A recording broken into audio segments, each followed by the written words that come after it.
None. Mr. Seeley. Yes, sir, Mr. Chairman. If somebody has a car and they push it into the garage, as Mr. Thomas has said, and let's say it's a 2009 Porsche,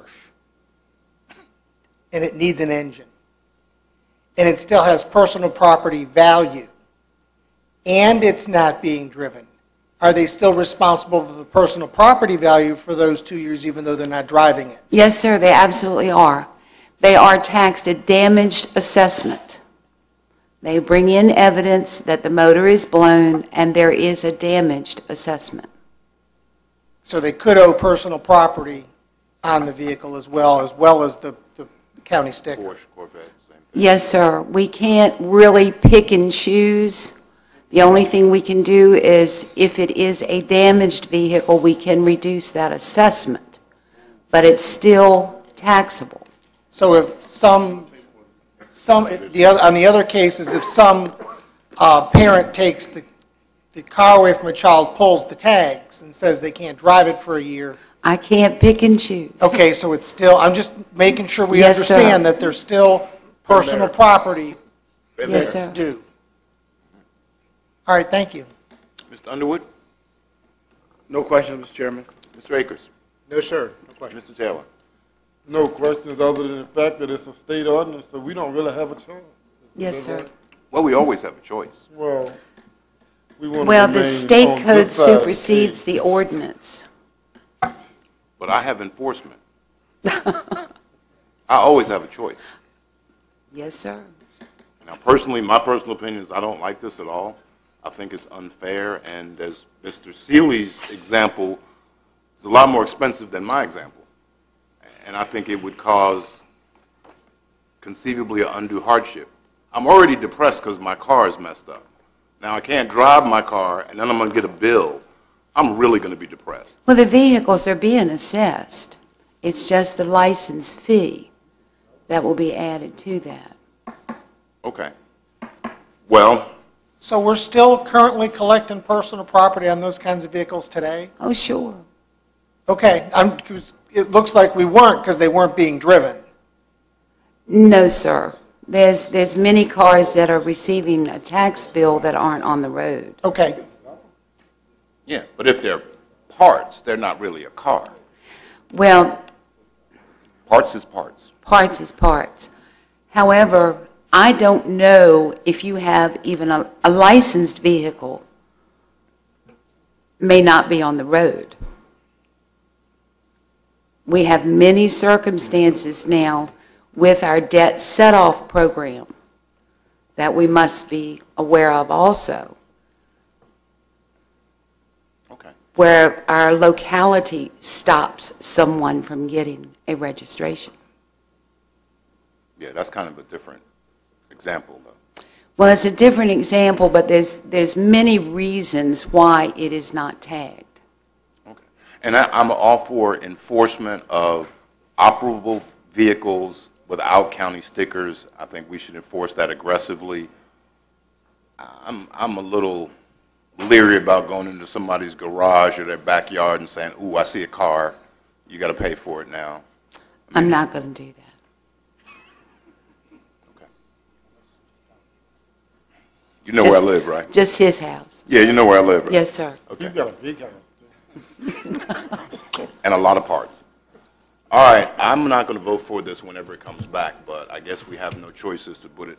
Do we need another reading? We can have as many readings as we want, right? No. Well, we have to go to public hearing. Yes, we can have another For- reading. Mr. Chairman, I make a motion to go to public hearing Okay. for the second meeting in March. What, you don't want to slow walk it? Is there a second? Second. Motion made by Mr. Akers, seconded by Mr. Underwood, that we go to public hearing on this particular issue. All in favor, say aye. Aye. All opposed, nay. Motion carries. Thank you. All right, we removed agenda item number 8.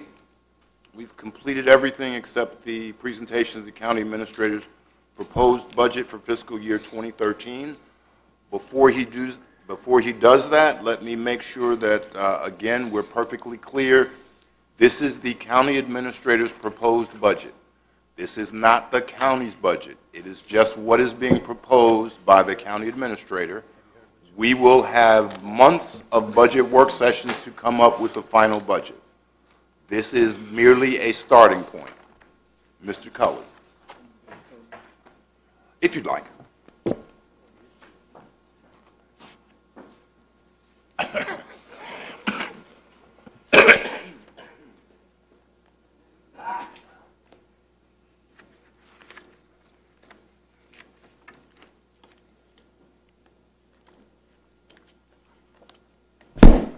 Mr. Chairman, members of the board, we're not doing a presentation. You don't have to turn around. I'm just going to look around. Wonderful.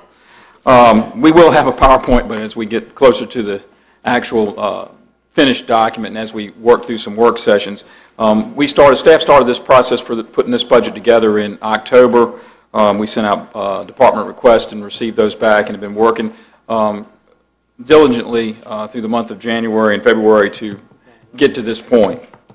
I just want to give you some highlights tonight. We're going to give you a copy of this budget along with the budget message, and then hopefully we'll set some work sessions up and work toward the final product. Budget highlights. The proposed general fund budget increases by $2,385,859, or 6.12%. And I'll go through the expenses that make that up. First off, county debt service is increasing by $262,803. Additional items in this proposed budget. We proposed a 3% pay increase for county employees effective July 1st, 2013 at the approximate cost of $381,000. This is the first real raise in 5 years for county employees. New positions in the budget.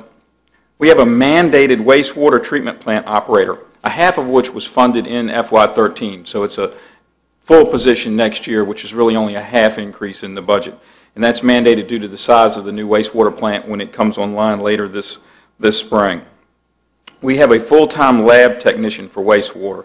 This is a new position, but it is required to run our lab, as we do have currently a certified lab at the plant. We've installed all of that equipment to run a certified lab, and we are certified. But when the new plant comes online, we'll have to test every day, and we'll require an additional employee for that. We do have a new water operator position in the budget for utilities. As you know, we did add about 381 new customers to the water system last year. There are 2 new social workers included. They are 100% locally funded. The Social Service Board requested 4 employees, so that's only half of what they requested. If you think about it, in the downturn, in the economic downturn since 2007, the workload for all social service departments has increased exponentially. We're upgrading the human resources manager from part-time to full-time. That's an extra 2 days. That person currently works 3 days a week. Total cost for new positions is approximately $195,517. The county's share of cost to provide health and dental insurance will increase by $159,275. Juvenile detention costs increased by $168,607. Comprehensive Services Act, which is Comprehensive Services for Youth and Families, increases by approximately $135,658. The Transfer to Utilities Fund increases by $486,243. This includes $250,000 for development of new wells and $91,612 for increased existing debt service payments. The proposed budget includes local funds combined with state funds for a 3% raise for all school employees as follows. Local funds transferred to the school operating fund of $451,110. Proposed state funds of $264,000, which is currently what's included in the House budget. The Senate budget is actually $324,000. So it could be even more money coming for schools from the state, but it'll depend on what the conference committees actually do in the General Assembly, and we'll be able to tighten that number up as we work on the budget, but this is what the numbers are currently, as of last week. Savings from eliminating reimbursement for resource officers of $152,890. Currently, the resource officers are paid for and they're included in the sheriff's budget. I broke those out into their own department, but they were just buried in the sheriff's department number. Then the county bills the schools pays the county, and we give the schools the money. So it seems sort of convoluted to me. Certainly don't have to do that if the board doesn't want to. I think it provides a clearer, I know for the Sheriff's Department, a clearer whose employees they are. I think there has been some disagreement this year between the two parties on who's in charge of those school resource officers. But anyway, that amount of $152,890 the school would not have to pay for. We wouldn't have to give it to the schools. They would already have it in their budget this year. So when you take that money, they can use that as new money. That adds up to $868,000. That amount would give them a 3% across-the-board raise for all their employees, not just teachers, bus drivers, custodian, cafeteria workers, all the other aides and things in the system. There's an imposed increase of $103,708 for lease purchase of new buses over the amount we're already paying in lease purchases for existing leased buses. School debt service for existing projects is increasing $490,017. That's for the debt that's going up on the Bowling Green School, and then just changes in general debt.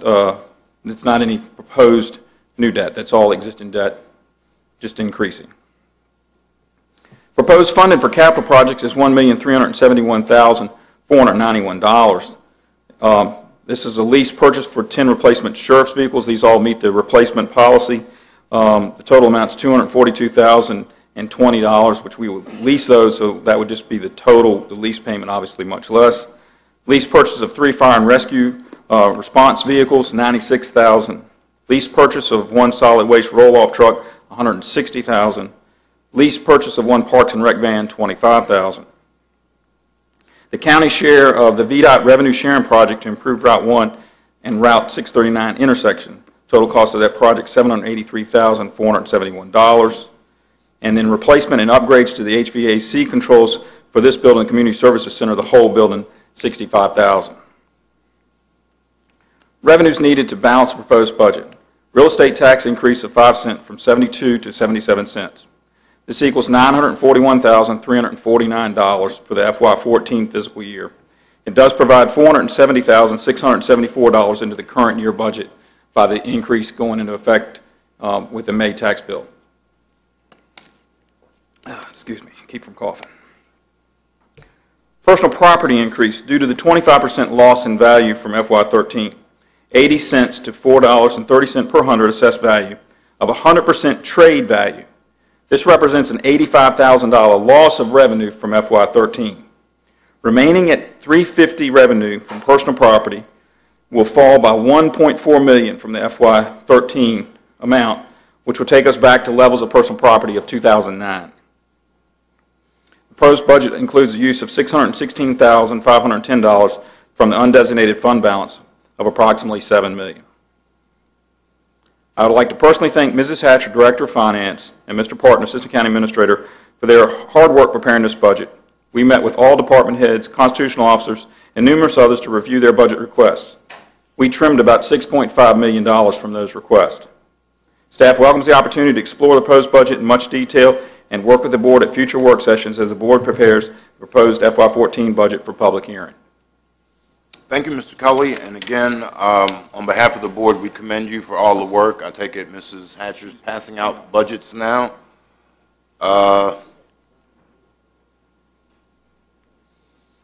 It's quite a long list, I'm sure. Board members at this time have any quick questions of Mr. Cully? This is just an overview. We'll have, as I said, months of budget sessions. Thank you, ma'am. So, Mr. Black, any quick questions based on what his statements? Not at this time. Mr. Seeley? No, Mr. Chairman. Ms. Underwood? No, sir, Mr. Chairman. Mr. Akers? No, sir. Mr. Taylor? I don't have anything. All righty. One thing, you have a summary? The summary you just read? What was the fund balance, $7 million? We think approximately 7. We think approximately will be $7 million. At the end of the year, and net highlights, just for my quick fuzzy math, the school increase is $600,000 in change from 11.1 to 11.7. I think that's what we discussed before. Okay, and there's $490,000 in additional school debt. Correct. you're counting school buses and sheriff vehicles as general government debt, No, well, yes, right? It's okay. yes. No, the school buses don't. We transfer the buses. Transfer. Right. Okay. They do the actual lease for the school buses themselves. The sheriff's vehicles are on the general government. School buses, I'm just repeating it just for folks that couldn't hear you. School buses are in the school budget as their responsibility. The county makes a transfer as part of the appropriation. That is not counted in the school appropriation, though. Last year, we gave them $11.1 million, and we paid additional money for school buses. Okay, and it'll be the same thing this year. So can we somehow put those two numbers together? Was it 158 for new buses? Was that the number? Did I get that right? Let me work my way back down through it. Schools was an increase of 103,708 for school Buses. buses. That's an increase in their lease payments. 103,000 increase. Okay. So that's not, we're not counting that as school funding, period. We're counting that as county funding. Well, no, it's Okay. still school funding. I just broke it down so that we could describe the operating funds, which they can Right. actually use for raises. If you Okay. bury that lease number in there, it sort of skews that number, makes it hard to see. Okay. Okay. But it was, the lease number was in the budget last year as Right. well. And I'm just trying to make sure because we're talking 11.7 local funds for the schools in addition to that extra $100,000 for buses. So there's more money. The point is there's more money we're putting into schools than what we're actually saying, I guess, would be the reality, right? That's correct. And then And of course, the debt service, we have to put that money up as well. debt service is really, yeah, that's ours too. But the other thing is when it's reported or looked at, general government debt service increases based on the budget, but that's part of sheriff's vehicles. So it's not like the general government per se, county administrator's office has that extra money. It's really going to the sheriff. So I don't know, maybe accounting-wise, we should at least have those things look like they're coming from their departments. Because that helps us say the sheriff's department gets X amount of money, the schools get X amount of money. Utilities is another subject. They're totally separate. They're That's totally That's the separate. one that's totally separate. We know what they cost, but, all right. That was just my questions. Just kind of help me understand. All right, budget work sessions, I'm sure we'll have to start scheduling. Please. Okay. All right, no questions. Thank you, Mr. Cully, again, and thank you for all the staff members. And we will, when are we scheduling our public hearing? April? March? March. We have to adopt the tax rates at the first meeting in April. Why? You want to come to the... Oh, I can explain it. In order for the Commissioner of Revenue to prepare the book to get the tax bills out in early May, so that people have about a month to know what the tax rate's going, what their bill's going to be for the June 5th collection, you really have to have that adopted so that they can get their work done. Is that a law, a requirement? The law is 2 weeks or 10 days, but that really doesn't leave, especially if you're going to have a tax increase. If you're not going to have one, it's not as bad, but if you're going to have a tax increase, you always try to leave the public as much time as you can to know about it. So normally, a month is what? This month they have to have it. We have to do it April, so they have a chance. They have a month to run the books. Then we have a month to advertise. Right, why that's we what have back 2 to months. March, right? The board will probably remember last year going through the budget process. We basically set the tax rate, and then we're kind of locked in. I don't know if that's what we want to do again. Do we want to figure out what the budget is, or are we not even interested in the tax rate change? Right, that's good. Mr. Black? Okay. All right, that really just gives us a month to get it, a month and a half to get Well, we the meet tax rate again done. the 26th of February, correct? 2 weeks.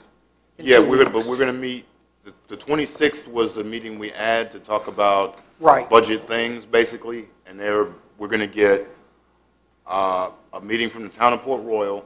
Right. We're going to see the school's CIP, which kind of helps us work with the budget because we'll see what debt service they're asking us to take in. And we're going to talk to Mr. Schiebel about water and sewer. So those were the only 3 things we were going to do on the 26th. Those will take some time.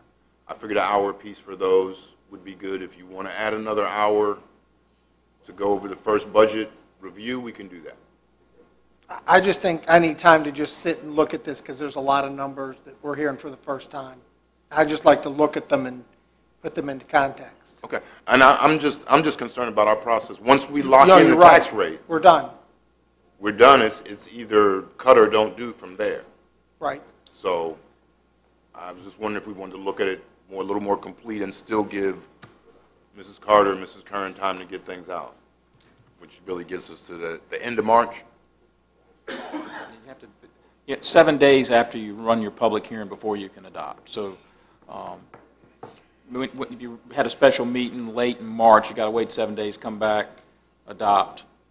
We probably don't meet till the second week in April. That wouldn't necessarily give them the full month, but we can certainly work on a time frame. Our internal planning was to get that done in March and adopt early April. Can we do what the IRS did this year? Because they had some confusion, and now they're basically saying you have 8 more days or 9 more days to pay your taxes.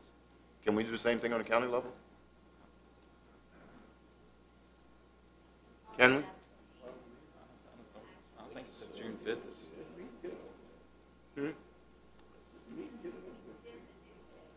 Yeah, that's what I'm saying. We can do that?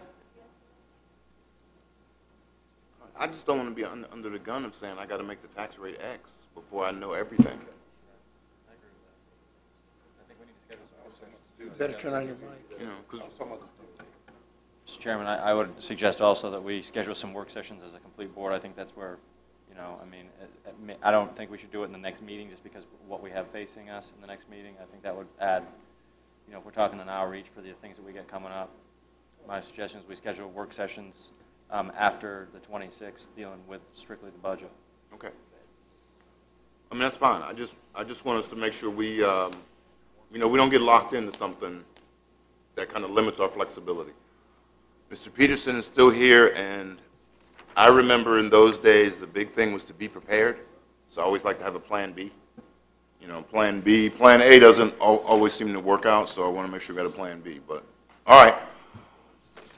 So maybe we'll just spend a few minutes on the 26th going over things. We'll get Mr. Cully. You'll have a chance to review it. You can ask Mr. Cully questions, and then we'll schedule some work sessions from there.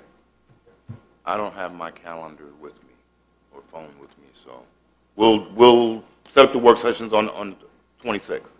So if we come on 26th ready to go, we should be good. Oh, goody, we're done. Okay. Mr. Cully, informational calendar items.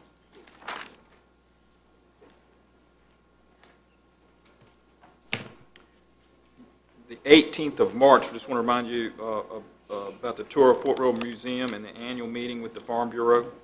That's the only thing that we put on different other than our regular meetings. That's it? Yes, sir. Okay. We're not really done. We have a closed meeting, and we have closing board comments. Mr. Black. Yeah, I just want to reiterate, constituent meeting, Monday, the 18th. Congressman Rob Whitman will be there, so all residents are welcome to attend. Thank you. Okay. Mr. Sealy. I have none, Mr. Chairman. Mr. Underwood.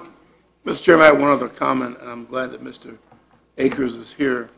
Again, I read an article about him ducking questions regarding the finance for the YMCA in the paper, and I just want to put it on record. I think that's an awful low blow. I think hopefully that we'll get all the information and it'll be presented, but to suggest that he's hiding something or has another motive, I think is just low, and I want it to be known. Thank you. Thank you, Mr. Underwood. Mr. Akers. Thanks, Mr. Chairman. You didn't have opening comments either, so if you want No, to I'll just conclude both of my comments into the opening, closing, and into this. And I do have two issues that I'd like to address. And following up with what Mr. Underwood has said, I wouldn't have really had as much concern about the article if the reporter had I should say, the opinion page writer, and I don't know who that was, it's the editor or someone else or what have you, but he failed to mention, and even in the reporter's article, he failed to mention that Mrs. Lewis is an employee of the Caroline Progress. Now, I understand that she is a citizen of Caroline County. I'm a citizen of Caroline County, but unfortunately, when I speak before groups or I talk to groups, and even as a citizen of Caroline County, I'm looked upon as a board of supervisors, and generally it's reported that way. I think if you're going to be report stories, then let's not fantasize, and let's just not make something out of nothing. Report all the facts. Report the facts that Mrs. Lewis did work for the Caroline Progress. But again, I will not allow the news media, the editor, to turn a positive experience, and I've said this before. I'm embarrassed for Caroline County because out of all the places that the YMCA has facilities, there is a small group in Caroline County that has tried to make them as though they are the bad guys and they are doing something to take away from the citizens of Caroline County. And that's totally untrue, and it's not being fair to the YMCA. So, it does bother me, and I'm embarrassed for Caroline County from that standpoint. My second point is the fact that some years ago, and many of us, or at least 3 of us sitting on this board now, remember that we looked at joining the PRTC and being part of the Virginia Railway System. And that would allow us to impose a 2% fuel tax on all fuel sold in Caroline County. I personally believe that it's probably time that we look at that again. That does allow us to pay for school buses. It allows us to pay for police vehicles. It allows us to pay for the FRED system, the 100 and whatever it is that we have to pay for FRED now. It allows those 2 things. I believe the number that just roughly, it's basically excuse me, $500,000 a year that we could free up to use somewhere else. The last study that was completed on the fuel tax indicated that it would generate about $5 million, and 80% of that revenue would come from outside of Caroline County, the traveling public through Caroline County. It also will help with the issue of the Route 1 and 639 problem. We heard a report from the county administrator that said there's $781,000 included in this year's budget to help fund that. Those funds from the fuel tax could be used for that type of project. It also could be used for projects in wherever it is that they're at the county. And I just think it's something we need to seriously look at again, research, and to try to come up with an estimate as to how much revenue would be generated. I think we need to then sit down with the people from PRTC and see if they're still interested in allowing us to be part of PRTC. The last time around, we were able to sit down and really to negotiate a pretty good arrangement. They agreed to allow us to keep all the funds for a number of years. And I understand we have to pay into PRTC. I think we all understand that. That is part of the process. But again, I think that without question, Caroline County will come out on the positive end of that process rather than the losing end. So, Mr. Chairman, if you would agree, I would certainly ask that the board direct the county administrator to start that process of looking at and researching the revenue that could be generated. And they're my comments. Mr. Cully, if you would look at what the latest requirements and regulations are with joining PRTC and understand that we would have to, or they would have to, the joint entity would have to expand the system, VRE, from its endpoint now, I guess, in Fredericksburg to somewhere in Caroline. Well, Carmel Church, Milford, whatever, more than one, to see how that process plays out, will we use the PRTC funds to pay for stations, expansion, rail track, which would limit some of the money we talk about, or are there grants available to help that out? Coleman Church Station, I think, was going to do that themselves.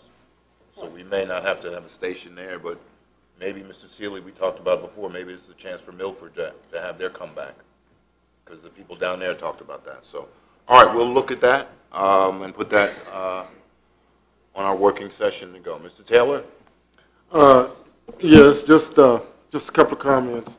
And I kind of was hesitant to say too much, especially regarding the media. And when I talk about the media, I'm specifically speaking of the coverage that we get through the Carolina Progress. It amazes me that there are two papers here, the Freelance Star and the Carolina Progress. Both of them attend the same meeting, but obviously the coverage is just quite different. And I know even with the VACO meeting that some of the board members attended, the Carolina Progress spokesperson asked us about it and asked us to just write a summary of what we did, and I think we did. At least I know I did, and I believe other board members communicated as well. And but it doesn't matter what you write. It always comes out negative. And it's just an extreme example of not being professional. And I just think that it's most unfortunate. And again, Fredericksburg paper is here. They represent us, and I don't say that I agree with everything that the media writes, but at least with them, it's informational. It's not just bashing or turning a good situation into something that's negative. So maybe we can speak up enough. Maybe that will stop. I don't know that it will, but at some point, you just have to defend yourself. In addition to that, I would just like to reiterate that I have two district meetings coming up, one the 5th of March at the Woodford Precinct, and the other on the 7th of March at the Port Royal Fire Department. So it is for any citizens, obviously. It is for Port Royal District citizens, but any citizen wanting to attend, you're perfectly welcome to do so. Thank you. Thank you, Mr. Taylor. I didn't really have any, but I neglected to say that the school referendum that I referenced earlier was proposed to be $25 million. I think we've given that to the press to make sure, and they discussed this publicly at their school board meeting yesterday. So I just want to make sure that was the number that their resolution references. And lastly, I want to commend Mr. Underwood for coming into the 21st century with his laptop. We're trying to bring some more people. I've informed the press folks that we're not going to print out packets anymore. That might be a little more, better. Anybody else that wants to come along with us in the 21st century, feel free. That's it. Now, the last thing we need is we have to go into closed meeting. So I will need a motion for closed meeting to discuss a prospective business exemption, Section 2.2-3711A5 of the Code of Virginia, to discuss 3 potential businesses considering the county as a location for their business and about which no previous public announcement has been made, and personnel exemption, Section 2.2-3711A1 Code of Virginia, to discuss personnel matters relating to the supervision of the county administrator of and the performance by certain county positions and departments. Is there a motion to that effect? So moved, Mr. Chairman. Is there a second? Second. Motion made by Mr. Underwood, seconded by Mr. Akers. All in favor say aye. Aye. All opposed nay. Motion carries unanimously. We'll have about a 10-minute break. He was really talking about you. You got us confused. Give me 10 because I didn't get my real break.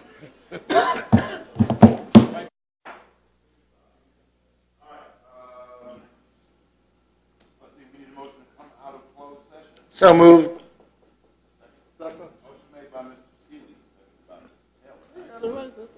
Motion made by Mr. Seeley, yes, seconded by Mr. Taylor. All in favor say aye. Aye. Okay. Now, to the best of your knowledge, do you certify that only those things that we discussed in public session were discussed?